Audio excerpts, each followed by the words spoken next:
Hop, tac. Oh, du coup, ça, c'est vrai que j'y avais pas trop pensé, mais on peut peut-être se permettre de virer la scène Discord. Est-ce que je peux pas juste la cacher? Si, en fait. Hop là, ça dégage. Je suis seul désormais. Ah, ça fait mal. Ça fait mal. Abandonné par tous ses amis. Abandonné par tous ses amis, malheureusement. Ah.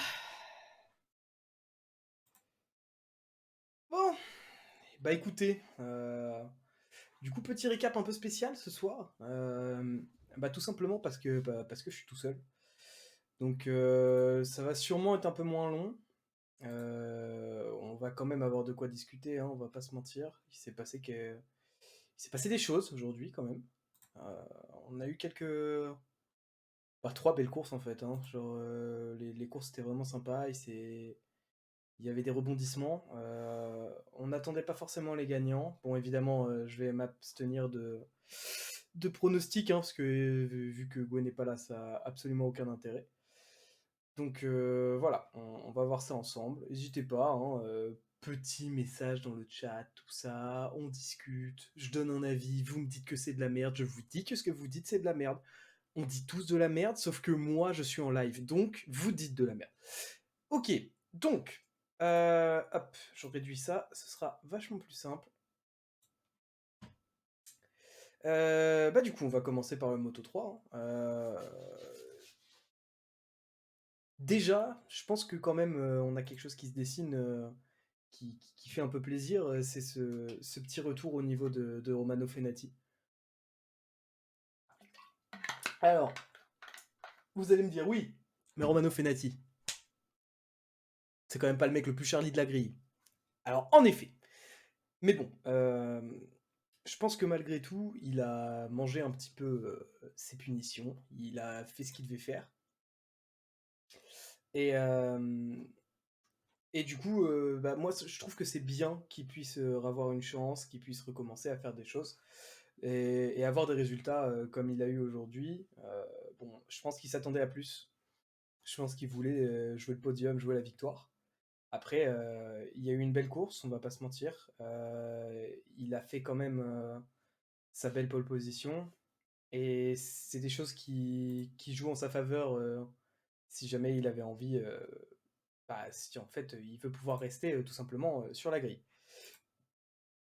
Ensuite, on a eu quand même, bon, au niveau de la course, hein, parce qu'on va pas s'éterniser sur les essais, le festival Denis Sonju, le festival Pedro Acosta, parce que c'est quand même grave à quel point il est fort, même si là aujourd'hui il finit que quatrième, mais je jure que c'est grave. Et, et aussi, euh, et aussi le festival Sergio Garcia. Sergio Garcia qui, bah en fait, au début de l'année, on n'aurait pas forcément pu croire que Pedro Acosta allait trouver de la concurrence.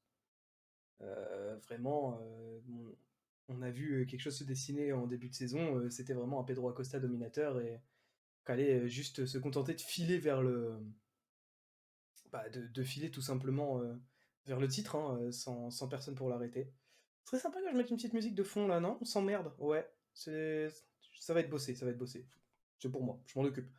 Euh, donc ouais, c'est cette belle course hein, de Pedro Acosta encore une fois et de Garcia surtout, ouais, qui qui rend la monnaie de sa pièce à Acosta, là où on l'attendait pas forcément et qui se permet d'aller prendre des victoires comme ça très maîtrisées avec des dépassements, on va dire quand même plus qu'audacieux, mais malgré tout pas suicidaires.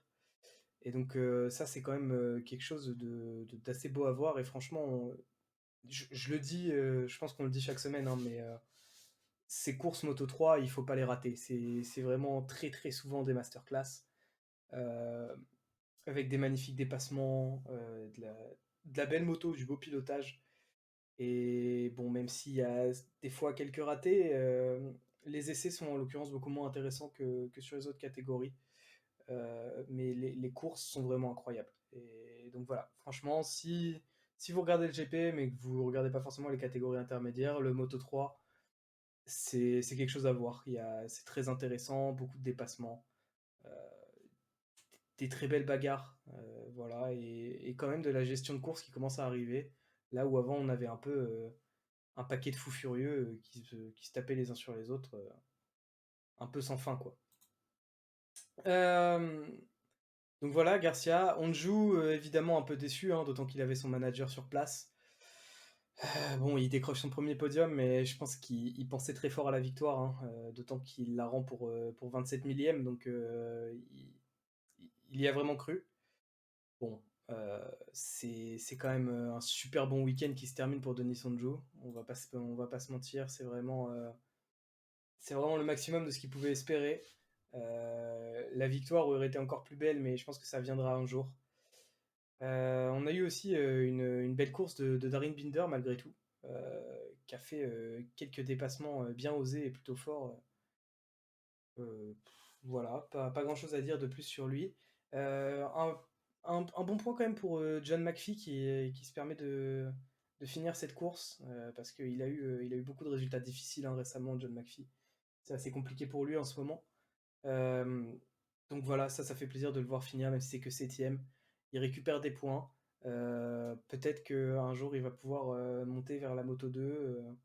Je l'espère pour lui en tout cas, parce que je pense que c'est un bon pilote qui a tendance à souvent jouer de malchance. Et, et c'est dommage, ce serait dommage de le voir s'arrêter en Moto 3 en fait, tout simplement. Même si là, c'est vrai que le départ de Petronas va pas arranger les choses pour lui. Le fait tout simplement de perdre son sponsor principal, là, l'équipe dans laquelle il est, va sûrement pas pouvoir continuer avec lui. Donc voilà. On verra bien comment ça se passe pour lui, mais ce serait dommage de le voir s'arrêter ici. Quoi d'autre à dire sur cette course-là? Pas grand-chose finalement. Pas grand-chose finalement. Voilà, des beaux dépassements. On a vu Acosta faire des freinages de fou furieux sur deux personnes. On a vu Fenati quand même capable de rouler vite devant tout seul. Je pense qu'il attendait mieux que cette cinquième place, mais c'est quand même des gros points. C'est 11 points hein, qu'il repart avec, donc bon, c'est quand même bien. C'est quand même très très bien.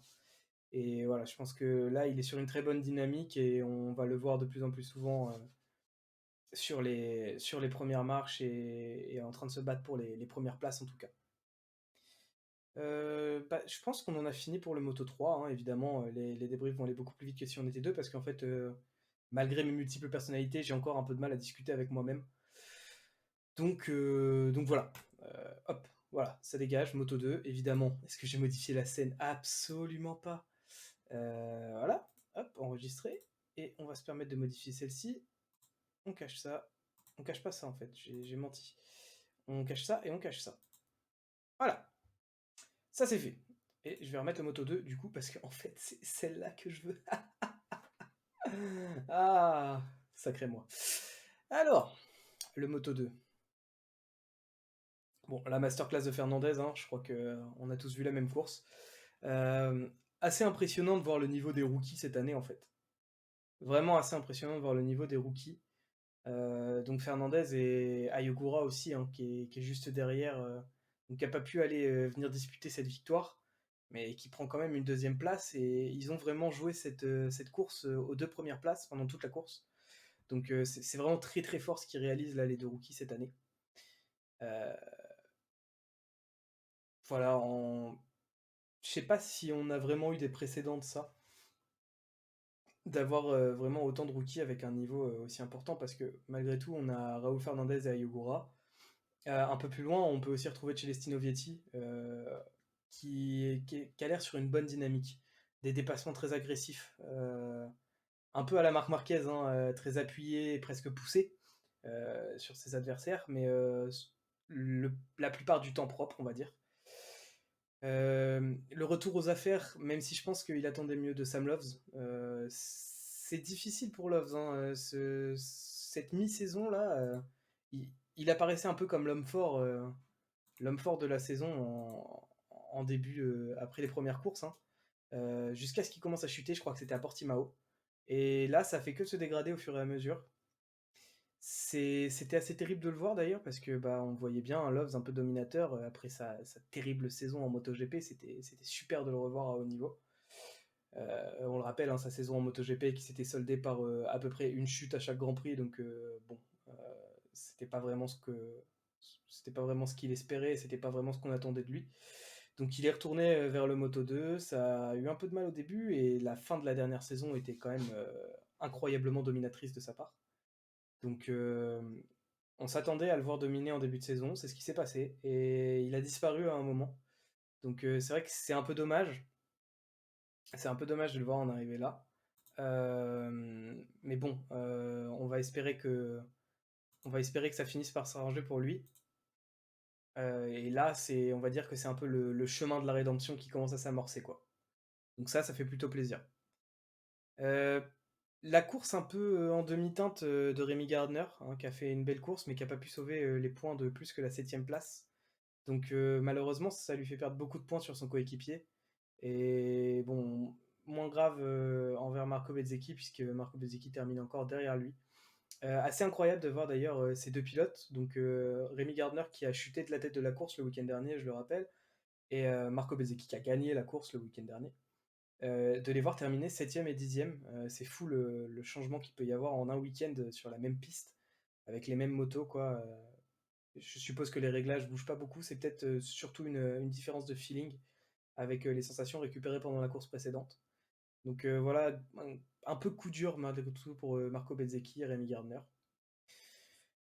Fabio Di Giannantonio qui finit 12e, je pense que ça c'est un point qu'on a déjà abordé avec Gwen. C'est assez dingue de voir comme il a disparu depuis qu'il a signé en MotoGP en fait.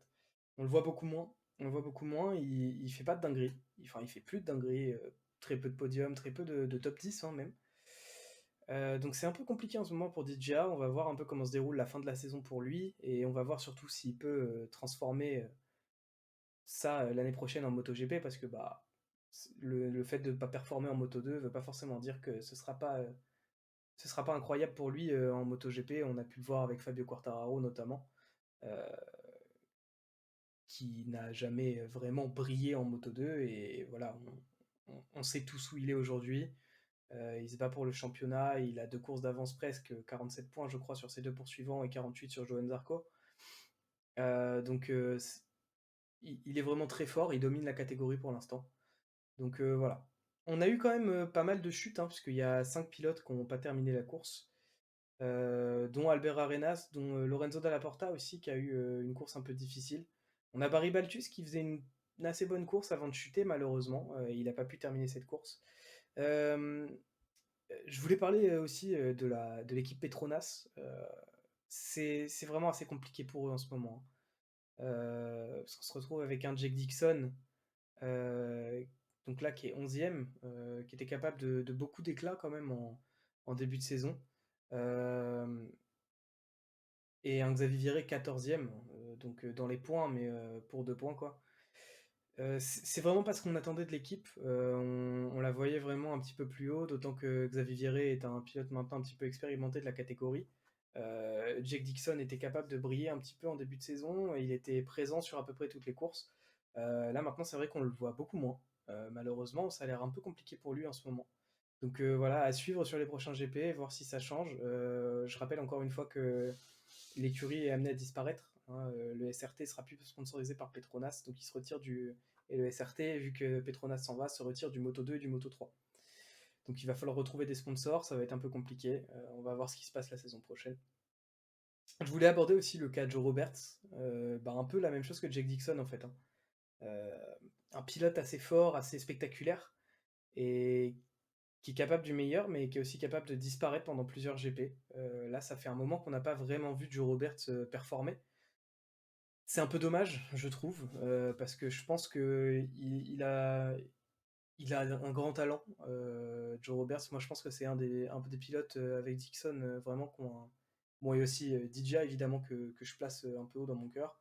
Bon, après, évidemment, on a les Raúl Fernandez et les Rémi Gardner hein, qui sont sur une autre planète, mais je pense qu'il y a des pilotes qui ont un petit peu un blocage et qui ont besoin de s'accomplir, mais qui sont capables de faire de très très grandes choses. Je pense que Joe Roberts en fait partie, je pense que Jake Dixon en fait partie. DJ Antonio, il a déjà prouvé, il en fait partie. Maintenant, ce qui lui manque, c'est de la régularité. Donc voilà, comme, comme Jake Dixon, pardon, pour Joe Roberts, c'est une affaire à suivre.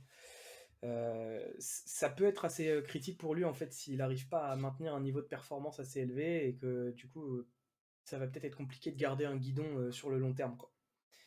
Euh, Malgré tout, on peut noter le résultat de Tom Luthi, qui s'offre une neuvième place, donc pour 7 points, ce qui est quand même pas horrible, vu ses résultats depuis le début de la saison. C'est cool de voir Luthi revenir un petit peu, parce que c'est vrai que, bah, un peu à l'image de Loves, hein, Luthi, on l'a vu un petit peu disparaître après sa saison en MotoGP, en fait. Ça a été très dur. Ça a été très très dur. Ils ont été. Il y avait pour les deux, hein, même si Loves a été encore pire, mais il y a eu beaucoup de chutes pendant leur saison en MotoGP. Ça a été compliqué de redescendre sur une catégorie qui était plus la même que celle qu'ils avaient quittée, puisqu'ils sont partis de la Moto 2 quand les moteurs étaient des 600 Honda. Et ils reviennent avec des 675 Triumph de l'électronique qu'ils n'avaient pas vraiment avec les 600 Honda. Donc ça a été un peu difficile pour les deux. Ça fait plaisir de revoir un peu Tom Luthi reprendre des points. Parce que je pense qu'on se rapproche de ses dernières saisons, hein, évidemment. Luthi, je sais pas exactement quel âge il a, Tom Luthi. Je vais aller chercher. Mais Luthi, je pense qu'il se fait un peu vieux. Il doit avoir à peu près l'âge de Johan Zarco, je suppose. Ah, il a 34 ans. Il a 34 ans. Et Zarco doit avoir à peu près le même âge. 31 ans. Donc il est même plus vieux que Johan Zarco, ouais. Il est même plus vieux que Johan Zarco, donc c'est vrai que là, Lutti, je pense qu'on se rapproche vraiment de ses dernières saisons. Il va pas lui rester beaucoup de cartes à jouer, donc si au moins il peut se permettre de partir sur une saison avec quelques points, peut-être des podiums, une victoire, ce serait quand même super. Parce que bah, c'est vrai que pas envie de partir juste sur cet énorme échec du MotoGP qu'il a pu traverser. On sait que Tom Lutti, c'est quelqu'un qui a pu se battre avec Johan, qui a pu se battre avec d'autres gens pour le championnat du monde en Moto 2. Donc c'est vrai que c'est un peu difficile de le voir à ce niveau-là. Un peu à l'image aussi, malheureusement, malheureusement d'un... J'ai perdu mon mot, voilà, c'est terrible. C'est terrible. MV Agusta, c'est par où? Bah, je l'ai perdu, tant pis. D'un Lorenzo Baldassari, excusez-moi, voilà, évidemment. D'un Lorenzo Baldassari qui performe plus, en fait, alors qu'on a vraiment pu le voir sur plusieurs saisons capable de disputer des dingueries, hein, de disputer des championnats en fait en entier. Et là, juste, juste on ne le voit plus. Juste on ne le voit plus, donc c'est vrai que c'est un peu dommage, c'est triste. On aimerait revoir ces pilotes un peu performer à l'avenir. Belle course d'Augusto Fernandez aussi, hein. Trop de Fernandez, on s'en sort plus vraiment.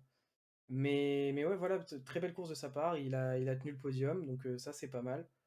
Il a surtout terminé devant son coéquipier, donc ça c'est vrai que c'est peut-être un petit coup au moral aussi pour Sam Loves. Euh, je vais pas avoir grand-chose à dire de plus sur cette course Moto 2.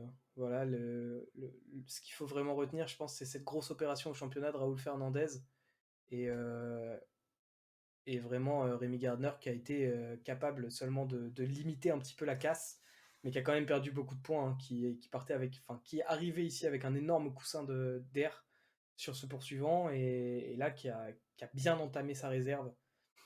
Donc bah, tant mieux pour nous, hein, ça fait du spectacle pour le championnat, tant mieux. Ça c'est intéressant.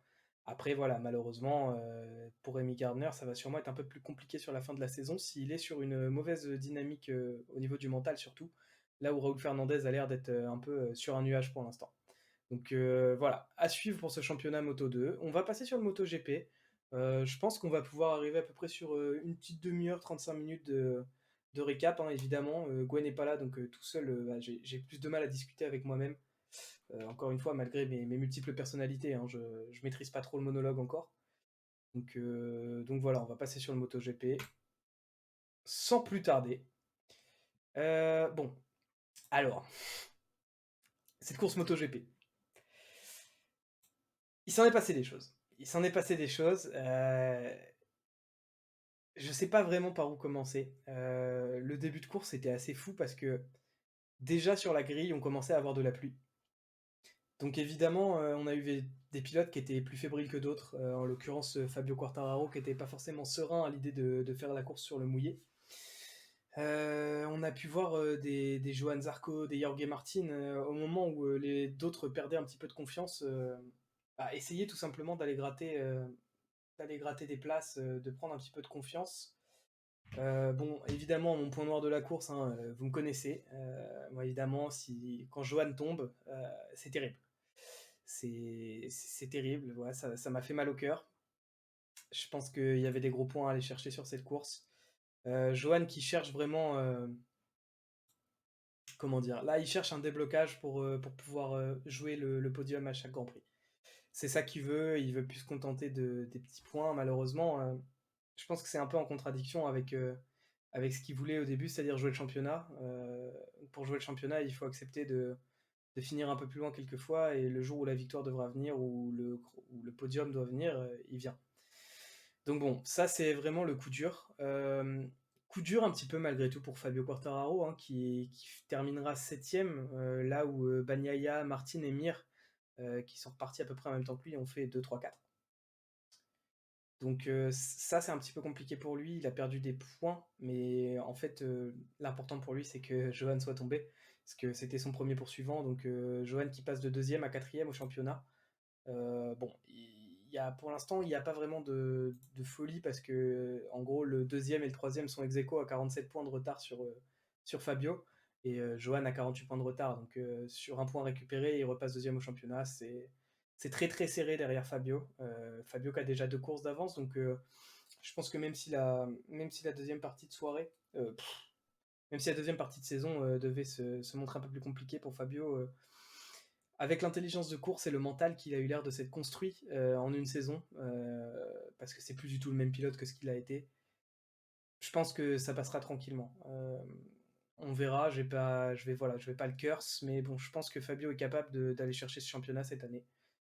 J'aimerais juste voir voilà, Johan Zarco capable de performer, peut-être finir deuxième, Dauphin, voilà, genre, Fabio champion du monde et Johan Zarco en Dauphin avec quelques victoires dans la saison, ce serait juste exceptionnel. Euh, Belle course encore une fois d'Jörge Martin, hein. Il est très très fort. Il est en train de s'accomplir en tant que pilote là. Je pense que ça va être une force sur laquelle il va falloir compter euh, sur tous les prochains GP et sur la prochaine saison aussi, hein. Il est vraiment en train de s'imposer comme un des pilotes forts du plateau. Johan Mir, toujours là. Voilà, il fait ses courses, il prend ses points. Il fait pas forcément premier, il fait pas forcément deuxième, mais il est toujours là. Il est toujours, voilà, il vient chercher le maximum de points qu'il peut aller chercher tous les week-ends. Et surtout derrière lui, ça important aussi de le souligner, gros résultat de Luca Marini et d'Iker Lecuona. Valentino Rossi qui a pu courir au podium, malheureusement, ça lui a un peu échappé dans le dernier tour, mais il a pu y croire et c'était beau de le voir rentrer au stand, un peu comme un gosse en fait. Je pense que là, il a eu beaucoup de sensations parce qu'il a eu peur, comme tous les pilotes qui étaient là, hein. Même Binder, je pense que c'était très compliqué, il fallait avoir le cœur bien accroché. Mais, euh, mais après ces émotions-là, bah, il était comme un gosse en fait, hein. C'était que c'était la première fois depuis longtemps que j'avais vraiment l'impression de voir Valentino Rossi prendre du plaisir sur la piste. Donc bah, franchement, ça fait plaisir, c'est des images qui font plaisir, d'autant plus maintenant qu'on sait que c'est sa dernière saison. Donc non, non, franchement, ça fait plaisir de voir Rossi s'amuser en fait. Ce qui a fait qu'il est resté aussi longtemps en MotoGP, c'est il s'amusait. Cette saison, il s'amusait plus. Donc là, le revoir prendre un peu de plaisir, c'est vrai que c'est super cool à voir. C'est super cool à voir. Grosse déception pour aller chez Spargaro par contre, pour Jack Miller aussi, hein. Donc Espargaro qui avait fait une bonne course, Miller qui a fait le choix de rentrer assez tôt, ça a pas payé. Ça a pas payé. Marc Marquez qui était très très fort sur cette course, qui est en train de revenir à son niveau, malheureusement je pense que il lui manque encore un petit peu le feeling qu'il a pu avoir à une époque qui lui permettait vraiment de jamais tomber en fait, de rattraper toute l'église, de, de vraiment jamais rien laisser passer. Et c'est-à-dire que même quand c'était... En fait, il y avait deux situations pour Marc Marquez à l'ancienne. C'était soit ça devait se passer mal, et au final, vu que c'était Marquez, ça se passait bien puisqu'il rattrapait tout. Soit ça devait bien se passer, et ça se passait bien parce que c'était Marquez. Donc là, j'ai l'impression que on se retrouve dans des situations comme aujourd'hui où ça devait bien se passer. Il avait tout pour lui. Le flag to flag a toujours été son exercice. Il est fort sur ces conditions-là, quand il commence à pleuvoir, quand ça sèche. Bref. Quand c'est mouillé, il est fort aussi et il a voulu trop en faire, je pense. C'est un peu dommage, ces 25 points qui se sont transformés en 1 point et c'est sûrement aussi de la confiance, je suppose, parce que ça commence, peut-être à faire long à part le Sachsenring où vraiment, il a pu dominer comme ce qu'il sait faire. Heu, il peut plus vraiment se retrouver, au niveau où il était avant, donc peut-être que pour lui, c'est un peu dur. Heu, bon voilà, en tout cas, Marquez qui retrouve du niveau, hein, on le voit de plus en plus souvent, sur le haut des feuilles de temps en séance, devant en course aussi. Ça a encore beaucoup tendance à se solder par des chutes, depuis son retour. On verra comment ça évolue, sur la suite de la saison. Donc, ouais, très beau résultat pour Luca Marini, son meilleur résultat de la saison. Comme Brad Binder, hein, au cœur, avec les pneus slick sur le mouillé. Je sais pas si vous avez pu observer les tours de Binder, les 3 derniers, les 2 derniers, surtout en l'occurrence. Heu, c'était complètement dingue. C'était complètement dingue. Je pense qu'il manquait de chuter à chaque virage. Cette pénalité de 3 secondes, honnêtement, à la fin de la course, je j'ai l'impression que vraiment, j'en parle tous les week-ends, mais les stewards en MotoGP, il va falloir faire quelque chose parce qu'il y a plein de pénalités qui sont pas appliquées. On peut parler de Marquez le week-end dernier, qui a tassé 2 fois Aleix Espargaro, qui a même pas eu un avertissement, rien du tout. Hem, il y a quand même assez régulièrement des gros contacts ou des choses pas vraiment très sportives, qui sont faites et qui sont pas sanctionnées. Et là, encore une fois, on se retrouve sur, quelque chose où, bah, Binder a mis personne en danger, il a juste fait son pari. Il pouvait pas rester sur ses roues et garder la trajectoire, c'était pas possible. C'était tout simplement pas possible. Et malgré tout, et ben, il tournait, pour remettre un petit peu les choses dans leur contexte, il tournait 15 secondes moins vite que les gars qui roulaient derrière lui, en fait, avec les pneus pluie, hein, sur les derniers tours et on considère qu'en sortant dans le vert, il a gagné du temps, donc on le sanctionne de 3 secondes. Honnêtement, bah, c'est de la merde. Va falloir arrêter ces décisions-là. Même, Martin, même Mir, qui était derrière, Bagnaia étaient tous d'accord pour dire que vraiment, la décision avait absolument aucun sens de le sanctionner de 3 secondes parce qu'en fait, bah, c'était la seule trajectoire qu'il pouvait prendre. Il pouvait pas continuer, prendre son virage serré et tomber, enfin voilà. Ça, ouais, il y a vraiment un moment où il va falloir que ça s'arrête. Ces décisions complètement aléatoires des stewards et de la commission MotoGP, en fait. Je pense qu'on a fait à peu près le tour de cette course. On n'a pas beaucoup parlé de Brad Binder, mais on peut le faire. Même si la chute de Miguel Oliveira, qui est quand même assez, étonnante, sachant qu'il avait gagné, l'année dernière sur ce circuit et qui solde là donc, les 2 week-ends par un abandon et une chute, donc qui est un abandon, sur casse mécanique, j'entends. Donc ça fait un peu mal, je pense, pour Miguel Oliveira. Il voulait plus. On le reverra plus fort. Il est sur une bonne dynamique en ce moment. Enfin, il y était avant d'arriver sur ces 2 week-ends. On verra s'il arrive à la récupérer sur les week-ends d'après. Le petit décrochage de carénage de à Bastianini qui était quand même assez dingue. On n'a pas l'habitude de voir ça, à mon avis. Chez Avintia, les mécanos vont peut-être manger un petit peu là. Je sais pas ce qui s'est passé, s'il y a eu un mauvais accrochage ou alors si vraiment il y a une pièce qui a été défectueuse et qui a lâché. Mais en tout cas, ça va être, va y avoir une investigation là-dessus et voilà, ils vont chercher ce qui s'est passé et il y a peut-être des têtes qui vont tomber si, s'ils venaient à s'ils venaient à se rendre compte qu'au final c'était dû à une erreur humaine. Bon bah voilà, je pense le temps est venu, la masterclass de Binder. Heu, qu'est-ce que vous voulez dire? Qu'est-ce que vous voulez dire? Là, on a eu vraiment un Binder qui était, bah, tout simplement qui a posé ses couilles sur la table.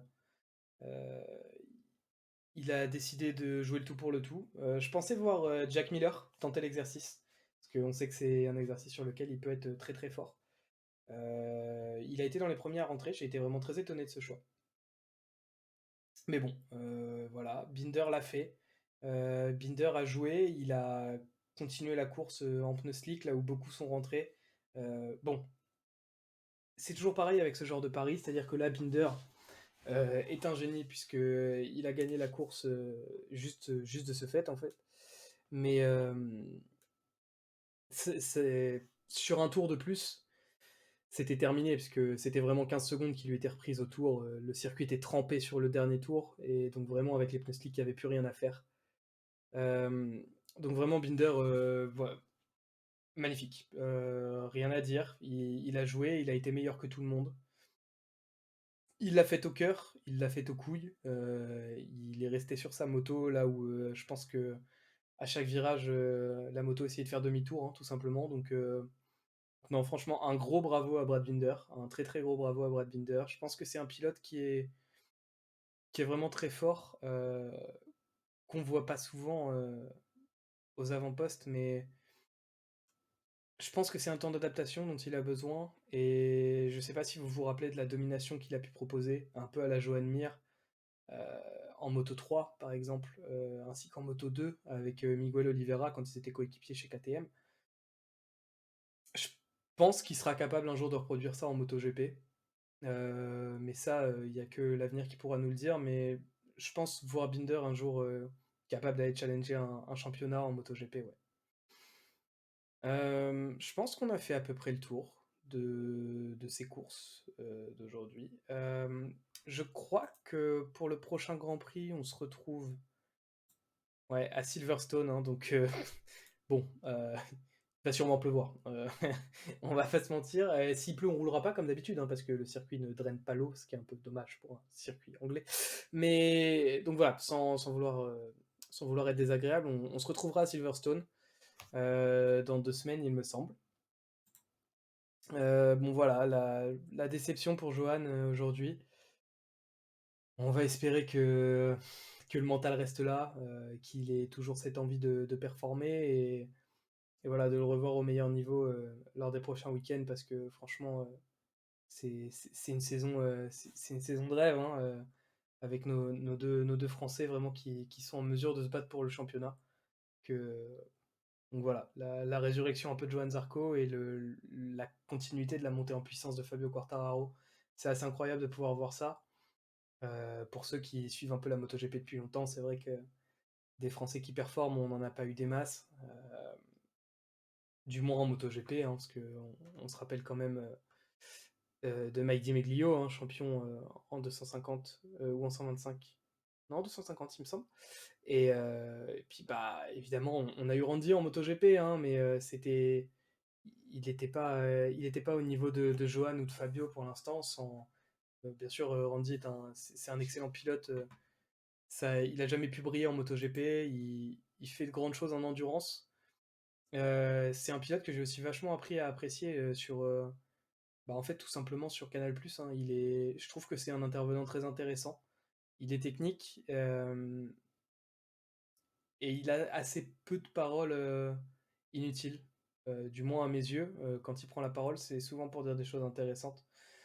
Euh, et ça, c'est quelque chose que vraiment j'apprécie. Franchement, les pilotes qui ont été recrutés par Canal+, donc que ce soit Jules Danilo, que ce soit Louis Rossi ou Randy Depugné, bon, Sylvain aussi quand il est là, Guintoli, hein, qui fait un taf monstrueux, qui d'ailleurs je crois a été ce week-end avec la télé anglaise avec BT Sports. Donc non, les pilotes qui font un taf monstrueux, qui font de bons animateurs malgré tout, là où c'est pas forcément leur métier. Donc ça c'est vrai que ça fait plaisir de pouvoir voir un peu les Grands Prix sur Canal+, avec ses commentateurs. On va se laisser là pour ce soir les amis. On en a terminé. Et puis bah on se retrouvera pour Silverstone avec Gwen ce coup-ci. On pourra discuter un petit peu. Je pourrais l'insulter parce qu'il n'était pas là ce soir. Et puis voilà. Merci à tous ceux qui sont passés. Si vous regardez la rediff du live, hein, tout simplement, bah n'hésitez pas, hein. Tous les dimanches de course, on est là le soir vers 20h, 21h. Euh, on se raconte un peu ce qui s'est passé, donc n'hésitez pas à venir discuter de ça avec nous. Et puis quoi vous dire, merci, et puis à la prochaine. Des bisous.